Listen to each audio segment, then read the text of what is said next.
ਸਤਨਾਮ ਧੰਨ ਵਾਹਿਗੁਰੂ ਸਾਹਿਬ ਜੀਓ। ਮੰਨੈ ਪਾਵੈ ਮੁਖ ਦੁਆਰ, ਮੰਨੈ ਪਰਵਰੈ ਸਾਦਾਰ, ਮੰਨੈ ਤਰੇ ਤਾਰੇ ਗੁਰ ਸਿੱਖ, ਮੰਨੈ ਨਾਨਕ ਭਵੈ ਨਾਮ ਬਿਕ। ਐਸਾ ਨਾਮ ਨਿਰੰਜਨ ਹੋਏ, ਜੇ ਕੋ ਮਨ ਜਾਣੈ ਮਨ ਕੋਇ। ਐਸਾ ਨਾਮ ਨਿਰੰਜਨ ਹੋਏ, ਜੇ ਕੋ ਮਨ ਜਾਣੈ ਮਨ ਕੋਇ। ਪਰਮ ਸਨਮਾਨਿਓ ਚਵਰ ਛਤਰ ਤਖਤ ਦੇ ਮਾਲਕ, ਜੁਗ ਹੋ ਜੁਗ ਅਟਲ, ਸਰਬ ਸਾਂਝੀ ਵਾਲਤਾ ਦੇ ਰਹਿਬਰ, ਧੰਨ ਧੰਨ ਸਾਹਿਬ ਸ੍ਰੀ ਗੁਰੂ ਗ੍ਰੰਥ ਸਾਹਿਬ ਪਾਤਸ਼ਾਹ ਜੀ ਸਤਿਗੁਰਾਂ ਦੀ ਪਾਵਨ ਪਵਿੱਤਰ ਨਿੱਕੀ ਗੋਦ ਅੰਦਰ ਸ਼ੁਭਾਇਮਾਨ ਗੁਰੂ ਸਰੂਪ ਗੁਰੂ ਪਿਆਰੇ ਸਾਧ ਸੰਗਤ ਜੀਓ। ਸਤਿਗੁਰਾਂ ਨੇ ਅਪਾਰ ਕਿਰਪਾ ਕੀਤੀ ਹੈ। ਇਹਨਾਂ ਪਾਵਨ ਦੀਵਾਨਾਂ ਦੇ ਅੰਦਰ ਸਾਧ ਸੰਗਤ ਸਾਹਿਬ ਸ੍ਰੀ ਗੁਰੂ ਨਾਨਕ ਦੇਵ ਪਾਤਸ਼ਾਹ ਜੀ ਸਤਿਗੁਰਾਂ ਦੀ ਪਾਵਨ ਪਵਿੱਤਰ ਮੁਬਾਰਕ ਰਸਨਾ ਤੋਂ ਉਚਾਰਨ ਕੀਤੇ ਅੰਮ੍ਰਿਤ ਬਚਨ, ਪਾਵਨ ਸ਼੍ਰੀ ਜਪਜੀ ਸਾਹਿਬ ਜੀ ਦੀ ਪਾਵਨ ਬਾਣੀ ਦੀ ਵਿਚਾਰ ਆਪ ਇਹਨਾਂ ਪਾਵਨ ਦੀਵਾਨਾਂ ਵਿੱਚ ਪਿਛਲੇ ਸਮੇਂ ਤੋਂ ਵਿਚਾਰ ਰਹੇ ਹੋ। ਆਓ ਸਾਹਿਬਾਂ ਦੀ ਪਾਵਨ ਅੰਮ੍ਰਿਤ ਬਾਣੀ ਦੇ ਅੰਦਰੋਂ ਅੱਜ ਵਿਚਾਰ ਅਧੀਨ ਇਹ 15 ਨੰਬਰ ਪੌੜੀ ਸਾਧ ਸੰਗਤ ਆਪ ਜੀ ਨੇ ਸਰਵਣ ਕੀਤੀ ਹੈ। ਆਪ ਜਿਤਨੇ ਤਨ ਗੁਰੂ ਚਰਨਾਂ ਵਿੱਚ ਜੁੜ ਬੈਠੇ ਹੋ, ਕਰੋ ਕਿਰਪਾ ਸਤਿਗੁਰਾਂ ਦੀ ਬਖਸ਼ੀ ਹੋਈ ਫਤਿਹ ਪ੍ਰਵਾਨ ਕਰੋ। ਦੇਹੋ ਦਾਸਰੇ ਨੂੰ ਅਸੀਸ, ਤਾਂ ਕਿ ਇਹਨਾਂ ਅੰਮ੍ਰਿਤ ਬਚਨਾਂ ਨੂੰ ਗੁਰੂ ਆਸੇ ਵਿੱਚ ਰਹਿ ਕੇ, ਸਤਿਗੁਰ ਦੀ ਭੈ ਭਾਵਨੀ ਵਿੱਚ ਰਹਿ ਕੇ ਆਪਾਂ ਰਲ ਮਿਲ ਕੇ ਸਾਂਝਾ ਕਰ ਸਕੀਏ। ਬੁਲਾਓ ਫਤਿਹ ਜੀ। ਵਾਹਿਗੁਰੂ ਜੀ ਕਾ ਖਾਲਸਾ, ਵਾਹਿਗੁਰੂ ਜੀ ਕੀ ਫਤਿਹ। ਸਤਿਗੁਰੂ ਧੰਨ ਧੰਨ ਸਾਹਿਬ ਸ੍ਰੀ ਗੁਰੂ ਨਾਨਕ ਦੇਵ ਪਾਤਸ਼ਾਹ ਜੀ ਇਸ ਪਾਵਨ ਪੌੜੀ ਦੇ ਅੰਦਰ ਬਖਸ਼ਿਸ਼ ਕਰਦੇ ਨੇ ਕਿ ਸਤਿਗੁਰ ਤੇਰਾ ਨਾਮ ਸੰਸਾਰ ਦੀ ਮਾਇਆ ਦੇ ਪ੍ਰਭਾਵ ਤੋਂ, ਮਾਇਆ ਦੀ ਮੈਲ ਤੋਂ ਰਹਿਤ ਹੈ। ਇਹੋ ਜਿਹਾ ਤੇਰਾ ਨਾਮ ਜਿਸ ਹਿਰਦੇ ਦੇ ਅੰਦਰ ਟਿਕ ਜਾਏ, ਜਿਸ ਹਿਰਦੇ ਦੇ ਅੰਦਰ ਵਸ ਜਾਏ, ਉਸ ਹਿਰਦੇ ਦੇ ਅੰਦਰੋਂ ਵੀ ਸੰਸਾਰ ਦੀ ਮਾਇਆ ਦੀ ਮੈਲ ਦੂਰ ਹੋ ਜਾਂਦੀ ਹੈ। ਸਾਧ ਸੰਗਤ, ਇਹ ਜਿਹੜਾ ਸੰਸਾਰ, ਇਹ ਜਗਤ ਹੈ, ਇਹ ਪਰਮਾਤਮਾ ਦੇ ਤ੍ਰੈ ਗੁਣ ਪ੍ਰਭਾਵ ਦੇ ਅੰਦਰ ਜੀਂਦਾ ਹੈ। ਉਹਨਾਂ 3 ਗੁਣਾਂ ਨੂੰ ਸਤਿਗੁਰ ਨੇ ਬਾਣੀ ਵਿੱਚ ਰਜੋ ਗੁਣ, ਸਤੋ ਗੁਣ ਤੇ ਤਮੋ ਗੁਣ ਆਖੇ। ਇਹ ਗੱਲ ਯਾਦ ਰੱਖੀਏ, ਜਦੋਂ ਅਸੀਂ ਇਹਨਾਂ ਨੂੰ ਗੁਣ ਬਣਾ ਕੇ ਆਪਣੇ ਜੀਵਨ ਵਿੱਚ ਵਰਤ ਲਵਾਂਗੇ, ਇਹ ਸਾਡੇ ਜੀਵਨ ਦੇ ਅੰਦਰ ਪਰਮਾਤਮਾ ਦੀਆਂ ਬਖਸ਼ਿਸ਼ਾਂ ਤੱਕ ਸਾਨੂੰ ਲੈ ਕੇ ਜਾਣਗੇ, ਆਨੰਦ ਤੱਕ ਲੈ ਕੇ ਜਾਣਗੇ। ਔਰ ਜੇ ਅਸੀਂ ਇਹਨਾਂ ਨੂੰ ਆਪਣੇ ਜੀਵਨ ਦੇ ਅੰਦਰ ਸਿਰਫ ਭੋਗ ਦੇ ਤੌਰ ਤੇ ਵਰਤਾਂਗੇ, ਫਿਰ ਇਹ ਹੀ ਸਾਡੇ ਜੀਵਨ ਦੇ ਅੰਦਰ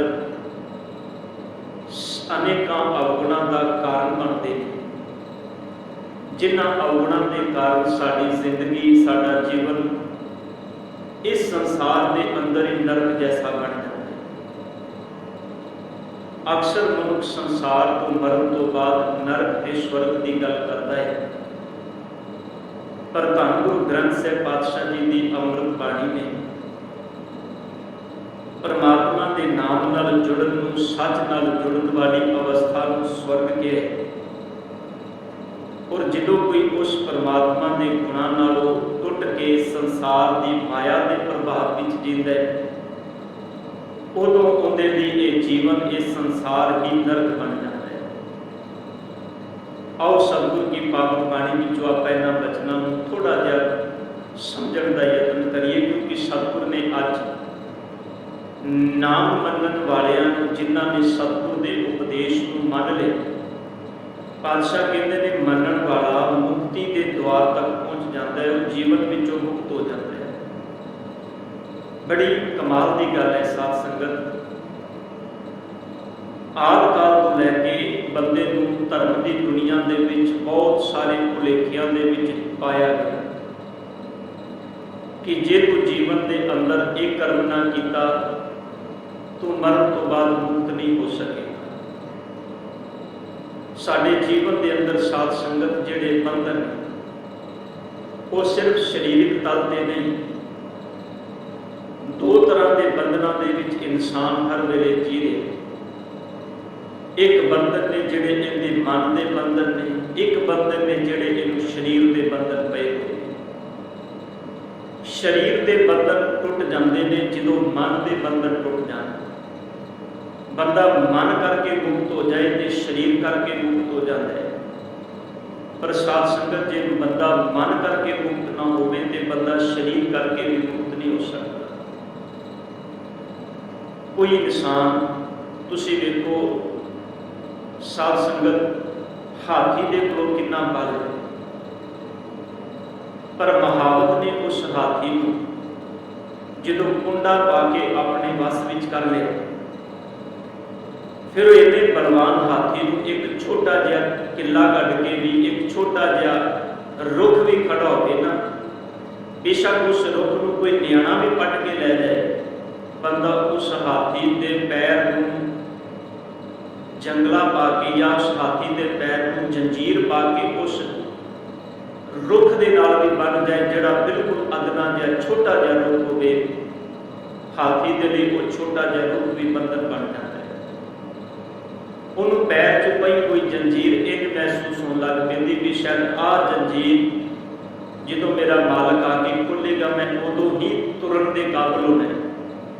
उनके लिए वो छोटी जी जंजीर, उनके लिए वो छोटा जिहा रुख ही बंधन बन जाता है जो वो मानसिक तौर पर गुलाम हो गया। धन गुरु नानक साहब पातशाह कहते हैं, हे नानक दे सिख, हे गुरु नानक पातशाह जी की विचारधारा में जीण वाले गुरु नानक दे सिखा, एक गल चेते रखी, तू संसार के अंदर शरीर करके ही इन्हां बंधनां विच नहीं पिया, तू मानसिक तौर पर भी इन्हां बंधनां विच जी रहे। थोड़ी जी गल को समझण दा यतन करिए कि किवें साध संगत कोई बंदा किसी जेल दे विच होवे, उस इंसान को जेल दे विच हर तरह की फैसिलिटी मिलती होवे, खाना पीना चंगा मिलता होवे, उस बंदे को उस जेल के विच सारे तरह के आराम मिलते हो, पर उस जेल के अंदर बंद है, चार दीवारी के अंदर बंद है, वो बाहर नहीं निकल सकता। तो जिहड़ा उस जेल का जेलर है वो आखे बंदे भाई हम तू सारी जिंदगी इस जेल के अंदर ही जीना है, तेनों खाण पीण के सारे पदार्थ तो मिल जाएंगे, पर एक गल चेते रखी, तो इस चार दीवारी तो बाहर उदों ही निकलेगा, तू इन्हां बंधनां तो उदों ही मुक्त हो सकना है जो तेन मौत आ जाएगी। जो मर जाएगा तू आज़ाद होना चाहता है ना, जिधर मर जाएगा उस दिन तेरी बॉडी को जेल तो बाहर कढ़ देंगे। वो जेल में गया बंदा आखेगा भाई जिधर मैं मर ही गया, जिधर मेरे अंदर रहा ही कुछ नहीं, उधर तुसीं भावें मेरी बॉडी को इत्थे ही पिया रहन दिया जे, उधर भावें मेरी बॉडी को शरीर को इत्थों ना बाहर कढ़िया जे, कोई गल नहीं, पर मैं आज़ादी जींदियां जी मानना चाहता, मैं बाहर के सुख जींदियां जी मानना चाहता, मरण तो बाद नहीं। सच गल है साध संगत, सानू इन्ने बंधन पे नहीं। धर्म की दुनिया के अंदर बंदे की मानसिकता को इन्ना गुलाम कर दिता गया, इतों तक लिया के खड़ा कर दिता गया कि तेन मरण तो बाद मुक्ति मिलनी है, जींदियां जी तो मुक्त नहीं हो सकता। सतगुरु गुरु ग्रंथ साहिब पातशाह जी के चरणों को कुर्बान जाइए। साध संगत मैं बड़ी बड़ी बेनती करना, मेरे सतगुरु ने साढ़े हर तरह के बंधन कटे ने। साध संगत भावें वो मानसिक बंधन होते, भावें वो शरीरक बंधन। गुरु हरगोबिंद पातशाह जी के चरणों के विच बड़ी प्यारी वार्ता गल होर समझ में आएगी, क्योंकि शहर के पावन बचन ने मन्ने पावे मोख दुआर। जो सतगुरु के उपदेश को मन लेगा ना तो शायद कहते हैं तां तेन मुक्ति का द्वार बनना है। तू आत्मक तौर पर मुक्त तां होना है जिस सतगुरु के उपदेश को दृढ़ कर लेगा। नहीं तो तू शरीरक तौर पर भी गुलाम रहना है तो मानसिक तौर पर भी गुलाम रहना। और मैं बेनती भी की है साध संगत, शरीरक बंधन उदन ही कटे जाते हैं जिस बंदा आत्मक तौर पर बंधना तो मुक्त हो जाए। शूद्र सारी जिंदगी इसे करके शूद्र रहा है क्योंकि उसकी मानसिकता बंधना के जगड़ दिता गया। तू धार्मिक द्वारे ते अगों नहीं लंघ सकता, जे लंघेगा तेरे पैर तेरे हाथ पैर वट दिते जाएंगे ताकि दोबारा तुरन के काबल ही ना रहे। तू धार्मिक सिक्ख्या को अपने कन्नां नाल सुन नहीं सकता। जे तू धार्मिक सिक्ख्या को अपने कन्नां नाल सुन लेगा तो तेरे कन दे विच सिक्का ढाल के पा दिता जाएगा, तू दोबारा कभी सुन नहीं सकेगा। इसी मानसिक गुलामी। बंदा आवाज़ चुकन तो भी डरता रहा क्योंकि गल धर्म के ठेकेदार ने की। उन्हें आख्या जे तू बोलेगा तू जींदियां जी ते बंधना विच पिया ही रहेगा, मौत को अपने गल लाएगा, तेन मरण तो बाद भी मैं मुक्त नहीं हो गया। बंदा घबरा गया, डर गया। सतगुरु गुरु नानक पातशाह जी ने कृपा की। सन कहने लगे कहो बेड़ी। बाबा भगत बेड़ी जी का बड़ा प्यारा बचन है, कहे बेड़ी सुनो रे संतो मरण मुक्त किन पाई। मरण तो बाद मुक्ति किने पाई। जे किसी ने पा भी ली, किसी ने आगे दसिया साध संगत बंदा मरण तो बाद किथे गया। धन गुरु हरगोबिंद पातशाह जी के जीवन की बड़ी प्यारी घटना है। सब धन गुरु हरगोबिंद पातशाह जी के चरणों में एक पंडित ने आके बेनती की, सतगुरु जी मैं तुहाडे सिखां नूं अपने धार्मिक ग्रंथां के विचार सुनाना चाहना। धन गुरु नानक पातशाह ध्यान देना, सतगुरु जी इन्ने खुरदिली के मालिक सन। अज साडी मानसिक सक्रियता साध संगत इन्नी बन गई है, किसी गुरसिख ने शरीर ते किरपान पाई होवे, सच में जो मंदिर के अगों भी लग जाए तो एक फोटो खिंच के तुसी फेसबुक ते पा दिओ, सोशल मीडिया ते पा दिओ, भंडन वालियां दी कतार लग जाती। वेखो किरपान पा के मंदिर के कोल लगता पे मंदिर विच गया। हद हो गई। मेरे धन गुरु नानक पातशाह जी के जगन्नाथपुरी के अंदर भी गए तो मंदिर ही सी। धन गुरु नानक पातशाह जी के मक्के की धरती से गए। ध्यान देना वो मुसलमानों का धार्मिक स्थान है। सह धन गुरु नानक पातशाह जी हरिद्वार की धरती से गए। कितने खड़े हैं असीं साध संगत कि इस दिन सानूं इन्हां गल्लां दी समझ आएगी। नहीं, असीं गल करनी है धर्म की, असीं गल करनी है सच की। सच की गल किते भी की जा सकती है। तुहाडे अंदर मेरे अंदर हिम्मत होवे, सच की गल किते भी की जा सकती है। वो धर्म विच धार्मिक द्वारा कोई भी होवे, मंदिर होवे, मस्जिद होवे, चर्च होवे, गुरुद्वारा होवे, किते भी की जा सकती है। गुरु नानक पातशाह जी काजियां ने आख्या से जो शायद धन गुरु नानक पातशाह जी ने आख्या से ना को हिंदू ना मुसलमान, अल्लाह राम के पिंड प्राण। ते काजी मुलाने इकट्ठे होकर शहर के कोल आ गए सन भी जे कोई हिंदू मुसलमान नहीं, तुसी किस देश के किस आधार पर कह सकते हो, तुसी संसार को ये किस पासे लैके जा रहे हो। ये सच में तुसी इन्हां गल्लां ते दृढ़ हो तो साडे नाल नमाज पढ़ो चल के। असी भी वेखिए भी जिहड़े बोल तुसी अपनी रचना तो कह रहे हो, जुबान तो कह रहे हो कि तुसी सच में उन्हां बोलां नूं गांदे हो।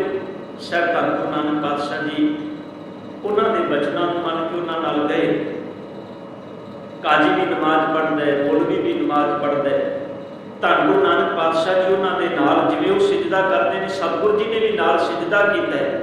पर धन गुरु नानक पातशाह जी मौलवी के चेहरे वाल वेख के सतगुरां के चेहरे पर मुस्कुराहट जी है थोड़ी। मौलवी जो सिर झुकाता वेखता है धन गुरु नानक पातशाह जी के चेहरे वाल, अंदर फिर एक ख्याल पैदा होता है ये बंदा साडे धर्म का मजाक उड़ा रहा है। सब धन गुरु नानक पातशाह जी को पूछा जाता है कि तुसीं साडे नाल नमाज क्यों नहीं पढ़ी।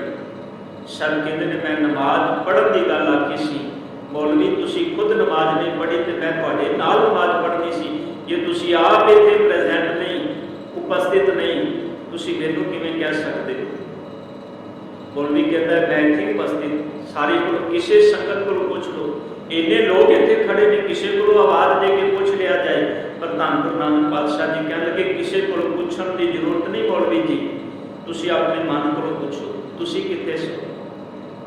तुहाडा सिर जरूर झुक रहा सी, तुहाड़ियां शरीरिक फिजिकली क्रियावां जरूर हो रही सी, पर तुसी अपने मन को पूछो कि तुसी इत्थे हाजिर सो? ध्यान देना मौलवी शर्मिंदा होया सतगुरां दे चरनां विच। सतगुर ने ये बंदगी करनी जांच सानूं दसी है। धन गुरु हरगोबिंद पातशाह जी के चरनां विच पंडित ने बेनती की, सतगुरु मैं तुहाडे सिखां नूं बाणी दी विचार, अपने धार्मिक ग्रंथां दी विचार सुनाना चाहना। धन गुरु हरगोबिंद पातशाह जी ने उस पंडित नूं धार्मिक ग्रंथां दी विचार करने की परमिशन दी। इन्हें अपने धार्मिक ग्रंथ कुरानां दी विचार की, ते जो विचार की गरुड़ पुराण की विचार करके एक गल आई कि बंदा मरण तो बाद 1 साल लगता है परमात्मा के चरणों में जान लग्या। इन्हें भरी संगत के विच एक सिख खड़ा होकर कहता पंडित जी तुसी झूठ बोलते हो, परमात्मा के चरणों में जान लगे 1 साल का समा नहीं लगता। जे सतगुर की कृपा हो जाए तो बंदा 1 महीने में चला जाता है। तो ख्याल करियो हर बंदे की अपनी मानसिक अवस्था होती है। एक प्यार भरिया सिख गुरु के चरणों में सिजदा करके उठिया, कहते पंडित जी 1 साल का 1 महीना नहीं, जे सतगुर की रहमत ते बख्शिश ते कृपा हो जाए बंदा मरण तो बाद की मुक्ति की कामना नहीं करता, जिंदियां जी मुक्त हो जाता है। भगत नामदेव जी ने यही ते बचन के अपनी अमृत रचना तो कि मुए हुए जो मुक्त देओगे मुक्त ना जाने कोई ना। सतगुरु जे मरण तो बाद मुक्ति देनी है तो सतगुरु को कौन जानेगा? ताई साहब ने बाणी अंदर एक बचन के पातशाह कहते ने, 1 बूंद जल कारणे चातरिक दुख पावे। चातरिक बड़ा प्यासा है, सतगुरु कहते ने उन्हें पानी चाहिए है। 1 बूंद पानी की मिल जाती तो उन्हें जीवन मिल जाना सी, किसी ने उनके मुँह में 1 बूंद नहीं पाई।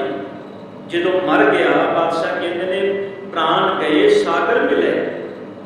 जो के प्राण निकल गए 1 बूंद दे उन्हें 1 बूंद पानी ना उन्होंने मिली, उन्होंने हुण कोई सागर दे विच जाके उन्हें चुंझ डुबो दे, उस चादरे को कोई सागर विच जाके उन्होंने इशनान करा दे, फिर होश आ जाए। सतगुरु कहते हैं 1 बूंद मिल जाती तो जीवन मिल जाना सी। मरण तो बाद तुसी सागर विच छड्डो, तुसी समुद्र दे विच भी डुबियां मरवा दो तो कोई फायदा नहीं। 1 बूंद जल कारणे चातरिक दुख पावे। बूढ़ मुए बादशाह कहते हैं प्राण गए सागर मिले। जो श्वास निकल गए तो हम भावें उन्होंने सागर समुद्र के विच जाके पा दिओ। प्राण गए सागर मिले फुन काम न आवे। सतगुरु कहते हैं हुण काम नहीं आएगा। दातार पिता जी कहते हैं प्राण जो थाके थिर नहीं काहे फिर मावो। बूढ़ में नौका मिले कहो काहे चढ़ा। सतगुरु कहते हैं बंदे ने समुद्र तो पार होना सी, कोई जुगत नहीं सी, पार होने लगा डूब गया, शरीर पानी में तर के ऊपर आ गया। हुण उस डुब के मर चुके बंदे को तुसी नौका ते बिठा के पार लैके जा रहे। सतगुरु कहते हैं नहीं, मरण तो पहला नौका चाहिए सी, मरण तो बाद उन्होंने पानी में भी रह दोगे तो कोई गल नहीं। सतगुरु इस तरह कहते हैं मन्ने भावे मुख द्वार। सतगुरु जो कोई तुहाडे नाम को मन लेता है ना, धन गुरु नानक साहब कहते हैं मुक्ति के दर तक पहुँच जाता है। वो आत्मिक तौर पर भी आजाद हो जाता है, बंधना तो रह तो सानू बंधन ने साध संगत, मानसिक बंधन ने, काम का, क्रोध का, लोभ का, मोह का, अहंकार का, ये बंधन ने। बंदा चंगा भला सड़क पर जा रहा है, किसी ने माड़ा जिहा कुछ बोल दिता, ध्यान देना क्रोध बंधन बन के अगे आ जाता है। बंदा बड़ी सोहनी आत्मक अवस्था में जी रहा है, किसी के घर वाल वेख्या, किसी के गड्डी वाल वेख्या, किसी के धन वाल वेख्या, किसी के रुतबे वाल वेख्या, एकदम मन के विच ख्याल पैदा होया, अंदर लोभ आ गया, मैं भी इहदे वर्गा बनना, बंधन बन गया। बंदे की आत्मिक संतुष्टि खत्म हो गई, बंदे के जीवन का आनंद खत्म हो गया। सतगुरु कहते ने इस बंधना तो मुक्त होना है। धन गुरु नानक साहब कहते हैं फिर सतगुरु के नाम को मान ले, सतगुरु के उपदेश को मान ले। जिन्होंने गुरु के उपदेश को मान लिया, धन गुरु नानक साहब कहते हैं मन्ने पावे मोख दुआर, उन्होंने सतगुरु कहते हैं मुक्ति का दर मिल गया, वो बंधना विच नहीं रहे, वो शरीरक तौर पर भी बंधना तो आजाद हो गए। फिर बेनती करते हैं साध संगत, शरीरक बंधन बंदे दे उदों ही टुटते हैं। गुरु कलगीधर पातशाह जी साहब जी ने जो अमृत की दात दी ना, तो दातार पिता के चरणों के विच जिहड़े आम समाजिक जीव सन, साडे वर्गे जीवन जीवन वाले, धन गुरु कलगीधर पातशाह जी को बेनती करते हैं, सतगुरु जी काम हमारा तोलन तकड़ी, नंगी कद कबू नहीं पकड़ी, चिड़ी उड़े डर से मर जाओ, तुरकर से कैसे लड़ पाओ। सतगुरु तुसीं सानू शस्त्रधारी बनाना चाहते हो, दातार पिता जी साडा ते काम तकड़ी तोलना है, असी ते व्यापार माड़ा मोटा करके घर का गुजारा करते हैं, असी कभी नंगी कद हथ विच नहीं फड़ी, तुसीं तलवार फड़ाना, तुसीं शमशीर फड़ाना चाहते हो। सतगुरु जी किवें हो सकता है? पर जिदन गुरु कलगीधर पातशाह जी के विचारों का असर उन्होंने मन से होया, जिदन उन्होंने अमृत की दात लै ली, उस दिन उन्होंने बोल सन कि पहलों साडी तकदीर इस शमशीर के अगे झुकती सी, हुण इस शमशीर के अगे साडी दुनिया की तकदीर को असीं झुका दिया। ये परिवर्तन साध संगत के बंधन उदों ही कट्टे जाते हैं जो कोई सतगुरु के उपदेश को मन लेता है। मनण वाला ही मुक्ति तक पहुँचता है, मनण वाले के बंधन कट्टे जाते हैं। जिहड़ा नहीं मनेगा सतगुरु के उपदेश को माफ करना, वो बंधना विच पिया रहेगा। वो रस्ते चो लंघदे होया जिथे 4 इट्टां पईआं वेखेगा, वो सिर झुका के उत्थे डिग पेगा, ये मेरा रब है। वो किसी कबर को देखेगा, उसके अगे सिर झुका देगा, आखेगा इत्थे भी सिर झुका दिओ। जे सिर नहीं झुकाया तो पता नहीं कोई जीवन में कुछ बुरा ही ना हो जाए। इन्ने बंधन जीवन के विच साध संगत कितने खड़े असी। गुरु नानक पातशाह जी कहते हैं तू मन सतगुरु के उपदेश को मन्ने पावे मोख दुआ, तेरे मुक्ति का द्वार मिल जाएगा, तेरी आत्मा के बंधन खत्म हो जाएंगे, तेरे अंदर सच परवर्त हो जाएगा, पैदा हो जाएगा। जो सच आ गया फिर कूड़ दियां दीवारां टुट जाएंगी। कूड़ ही ते बंधन है, साध संगत झूठ ही ते बंधन है। वो भावें मानसिक रूप में चाहे, भावें शरीरक रूप में चाहे, यही तो बंधन है। पर साड़ी फितरत के सुभाव साध संगत असी पढ़ जरूर रहे हैं सतगुरु के अमृत बचनों को, पर उन्होंने अमृत बचनों कभी जीवन के असी अमल में नहीं लैके आते। जिदन अमृत बचन साडे अमलों में आ जाएंगे साध संगत, उस दिन साडा जीवन बदल जाएगा। बड़ी प्यारी घटना है। कोई शिकारी रोज कबूतरा फड़न जाता है, जाल विछा के उस जाल के विच दाना पा देता है। कबूतर उस जाल के विच पे दाने को वेख के दाना चुगण आते हैं, पर विच फस जाते हैं। ये शिकारी के रोज का नियम बन गया। जिहड़े उन्होंने कबूतरा में जो सियाणे सन, बजुर्ग सन, उन्होंने मन में ख्याल आया भी इस तरह से साडी प्रजाति खत्म हो जाएगी, इनका कुछ इलाज करना पैना। वो सारे इकट्ठे होकर जिहड़े उन्होंने बड़े सियाणे बजुर्ग सन उन्होंने को गए कि किरपा करो आ कुछ साडे नाल वापरदा पिया। उन्हें कहा तुसीं एक मंत्र याद रखिया जे। मंत्र की है? शिकारी आएगा, जाल बिछाएगा, दाना पाएगा, असां नहीं फसना। इस मंत्र को अपने पल्ले बन लिया जे, तुहानूं कोई अपने जाल विच नहीं फसा सकेगा। सच विच उन्होंने इस मंत्र को जपना शुरू कर दिता, दृढ़ कर लिया इस मंत्र को। अगले दिन शिकारी आया, उन्हें जाल बिछाया, चोगा पाया, पर जिवें चोगे को वेख्या सारे कबूतर आके फिर बह गए, जाल विच फस गए। उस जाल को शिकारी ने आके बंद किया, लपेटिया, अपनी पिठ के पिछे सुटिया। जो घर को जान लगा की वेखदा है पिछों आवाज़ां आ रही ने। आवाज़ सुनी तो वो सारे कबूतर एक बोल रहे सन, शिकारी आएगा, जाल बिछाएगा, दाना पाएगा, असां नहीं फसना। हुण शिकारी उन्होंने कबूतरों की इस विचार, इस कहे हुए वचनों को सुन के मुस्कुराता है। सच विच गुरमुखो साडी फितरत के सुभाव है। असी पढ़े जा रहे हैं, सोचै सोच ना हो गए जे सोची लखवार, चुपै चुप ना होवे जे लाए रहा निरंतर। फिर तीर्थां दे फिर उन्होंने बाबिया के ये तो मोनी है जी, ये कदे नहीं बोलते बाबा जी, ये बड़ी उच्ची अवस्था के मालक ने, ये सदा चुप रहते हैं। ध्यान देना सतगुरु गुरु नानक साहब जी ने कह रहे हैं चुप जुबान करके है, मन करके चुप थोड़ा है। मन देता बोल रहे है, मन देता आवाजा मार रहे, मन बोलता है तो अंदरों इशारे करके कहता है ना सेवका चेलियां मैनू आ भी लिया दे, वो भी लिया दे। जे मन ना बोलता हो तो फिर इनू किसी को कहना ही ना पवे इशारा करके। धन गुरु नानक साहब पातशाह जी कहते हैं मन्ने पावे मोह दुआर मन्ने परवार ऐसा दा। सतगुरु कहते हैं फिर परिवार के समेत परिवार है। ध्यान देना जो मन लेगा सिर्फ आप नहीं करेगा, वो अपने परिवार को भी परिवार है साधार। साधार के अगली अर्थ ने आधार सहित भाव वो अकाल पुरख की टेक के नाल आप भी तरदा है, अपने परिवार को भी तरदा है। एक गल चेते रखियो गुरमुखो, हर इंसान के दो तरह के परिवार ने। एक होंदा बाहर मुखी परिवार है, एक होंदा अपना अंदर का परिवार है। पहलो अपने आप को तारेगा तो दूजिया को तार सकेगा, जे आप ही नहीं तरिया तो दूजिया को किवें तारेगा। अजे तो उन्हीं अखां दे विच मैल है, अजे तो उहदे कन्नां विच मैल है, अजे तो उहदे विचारां विच मैल है, अजे तो उहदी सुरत मैल नाल भरी हुई है। आप अजे इत्थे खड़ा है जिन्होंने साहब कहते हैं नैनो नींद पर दृष्ट विकार, श्रवण सोए सुन निंद विचार, रसना सोई लोभ मिठे साध मन सोया माया विस्मर। अजे ते सतगुरु कहते हैं आप तरिया नहीं, परिवार को किवें तारेगा। अजे ते आप डुबा होया, परिवार को तां ही तार सकेगा साध संगत जे आप तरिया होएगा। इस करके सतगुरु कहते हैं जो आप मुक्त हो जाएगा फिर अपने परिवार को भी मुक्त कर देगा, उन्होंने भी सच दृढ़ करा देगा।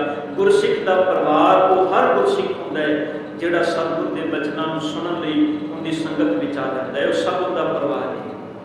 गुरसिख का परिवार उनके घर के सिर्फ मैंबर नहीं होंगे। गुरु नानक साहब जी का परिवार सिर्फ लक्ष्मी चंद पिरथी श्री चंद लक्ष्मीदास नहीं, गुरु नानक साहब जी का परिवार समूचा जगत है। गुरु अमरदास पातशाह ताई ते कह रहे जगत जनता रख ले अपनी कृपा तार, ये सारा जगत गुरु नानक का परिवार है। इस करके सतगुरु सारे जगत नूं थंमण दे लई रखण दे लई सारे जगत नूं नाम नाल जोड़न लई संसार विच विचरदे ने। धन गुरु नानक पातशाह कहते हैं मन्ने तरै तारे गुरसिख। गुरसिख शब्द वखो वखरा है साध संगत। गुर दे रारे औंकड़ गुरु ते सिख, तरै तारे वो गुरु आप भी तारदा है, सिख नूं भी तारदा है। भाव जो नाम नूं मन लेगा सतगुरु जी कहते हैं फिर गुरु ये जिहड़ा तारे शब्द है तारे सिख तारे गुरु। पातशाह कहते हैं जो मन लेगा फिर सिख भी तरेगा तो गुरु भी तरेगा। मन लेगा जो परमात्मा के नाम नूं फिर आप जिन्हों सतगुरु धन गुरु रामदास पातशाह कहते हैं आपे गुर चेला है आपे हर प्रभ जोत बिडानी। पातशाह कहते हैं आप ही गुरु ते आप ही चेला है। वो फिर आप सिख ते गुरु सतगुरु कहते हैं उतर जाते हैं। इस करके आ जिहड़ा तारे शब्द है ये दोनों शब्दों के नाल मिला के पढ़ांगे तारे सिख तारे गुर। वो गुरु भी तरदा है ते सिख भी तरदा है, मनण वाला वो आप भी तरदा है, अपने नाल जुड़िया भी तरदा है। ते अंत विच साहब कहते हैं मन्ने नानक भवे ना भिख। सतगुरु कहते हैं वो किसी होर पासों का मन भटकदा नहीं। भवे ना भिख, भिख का मतलब साध संगत होंदा है भिखिया, भवे का मतलब होंदा है भटकना। सतगुरु कहते हैं वो फिर अपने मालिक का दर छड़ के किसी होर पासे नहीं भटकदा, वो सदा अपने सतगुरु के चरणों में टिक जाता है। उन्होंने भरोसा आ जाता है किसी ही कोई कोई मंद निमाणी एक तो क्यों ना मरी जै रोए जान लग चित ना आवहे। जहाँ सुख तां शुभ रावियो दुख भी संभाले होए, नानक कह सियाणिए इन कंत मिलावा कोई। धन गुरु राम नानक पातशाह कहते हैं नानक भवे ना भिख। वो फिर किसी होर के हत्थों वाल नहीं वेखदा, उन्होंने किसी होर की मुथाजी नहीं रहती, वो अपने मालक के चरणों का भौरा बन जाता है। उन्होंने समझ आ जाती है कि सब दातां दा मालक मेरा मालक परमात्मा अकाल पुरख है, जिन्हें चरणों में सब दाता है। जगत भिखारी फिरत है सबको दाता राम। ताई बाबा फरीद साहब जी ने आख्या, बाबा फरीद साहब कहते हैं सतगुरु जिधर मैनू किसी होर की मुखाजी करनी पै गई, मेरे मालक उस मुखाजी तो पहला एक किरपा कर दिया जी, मेरे अंदर के श्वास मेरे अंदरों कढ़ लिया जी, क्योंकि मैं तुहाडा दर छड़ के किसी होर की मुखाजी में नहीं जीना चाहता। मैं तुहाडे चरणों में जीना चाहना, मैं तुहाडी मुखाजी में जीना चाहना, मैं तुहाडे चरणों दीआं दातां नाल जुड़ के जीना चाहना। सतगुरु जिदन मैनू किसी होर दे दर दा मुखाज बनाना करना पै जाए, सतगुरु जी उस दिन मेरे अंदरों श्वास कढ़ लिया। ते बाबा फरीद साहब जी के बचन तुसीं पढ़दे हो, फरीदा पार पराया पैसना साई मुझे ना दे, जे तू इवें रख सी जियो शरी रोले। सतगुरु जे इंज जीना पिया ते प्राण अंदरों कढ़ ले। धन गुरु नानक साहब कहते हैं जिहड़े मन लै उन्हां दे जीवन अंदर एक परिवर्तन आ जाता है। ऐसा नाम निरंजन होए जे को मन जाने, मन कोई सतगुरु तेरा नाम इहो जिहा जिहड़ा अंदर दी मैल नूं धोण वाला है। पर यह सतगुरु जी तां अंदर असर करेगा जे कोई इहनूं मन के ते हिरदे दे विच प्रपक्ष कर लवे। ये सिर्फ कहण मात्र नहीं है, ये जुबानी बोल नहीं सिर्फ बंदा जुबान तो कह दे, नहीं, इन्हां नूं प्रपक्ष करना पैना है जीवन में। जो जीवन में परपक्ष हो जाते हैं उस दिन फिर सतगुरु कहते हैं बंदा मनन वाला बदना विच नहीं रहता, मनन वाला आप भी तरदा है, अपने नाल जुड़िया भी तरदा है, मनन वाला किसी भी मुथाजी दे विच नहीं रहता, उस करते के चरणों से टेक रखता है, वो जीवन के हर कर्म में अपने करते को याद रखता है। इस करके धन गुरु नानक पातशाह जी मनन की चौथी पौड़ी में कीमती उपदेश करते हैं। साध संगत सुनन वाला ही मनन वाले की अवस्था तक पहुँचता है, तो मनन वाला जो मन लेता है फिर मेरे सतगुरु कहते हैं उनकी वडियाई, उनकी गल, उनकी उपमा, उनके जीवन को फिर कोई बयान नहीं कर सकता। वो इन्ना विशाल हो जाता है जिन्ना विशाल करता परमात्मा आप है, उस करते का रूप वो निपटता है। इस करके सतगुरु कहते हैं मैं तेन इस अवस्था तक लैके जाना चाहना, तू सतगुरु के उपदेश को सुन भी ते सतगुरु के उपदेश को मन भी। जिदन गुरु के उपदेश को सुन के ते मन लेगा, धन गुरु नानक पातशाह कहते हैं उदन तेरा सुनना मनना तेनू परिपूर्ण परमात्मा के चरणों के विच एक मीट कर देगा। उदन वखरेवे खत्म हो जाएंगे, भेद मुक जाएंगे। धन गुरु नानक पातशाह जी कृपा कर मनन की ये चौथी पौड़ी सतगुरु को समझण की दात अपने चरणों में बख्श दे।